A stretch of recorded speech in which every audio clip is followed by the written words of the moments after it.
Hello armies, চলো আজকে তোমাদের সাথে রানজিন এপিসোডের একটা ফানি মোমেন্ট শেয়ার করি। রানজিন এপিসোডের 6-এ জিন তার বন্ধু এবং ছোট বাচ্চাদের সাথে টেনিস খেলে। সেখানে একটা ফানি মোমেন্ট ঘটে, আর তোমরা তো জানোই জিন কতটা ফানি মানুষ। জিন এখানে বাচ্চাদের তাদের বয়স জিজ্ঞাসা করে, তারপর বলে, তুমি কি ক্যামেরার দিকে মুখ করে বলতে পারো তোমার ফেভারিট আইডলকে? বাচ্চাটা বলে, আইডল? জিন বলে, আইডল।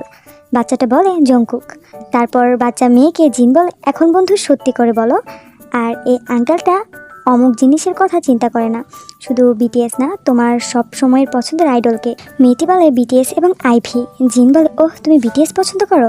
মেয়েটি বলে, জিন বলে, কাকে পছন্দ করো? মেয়েটি বলে, জংকুক।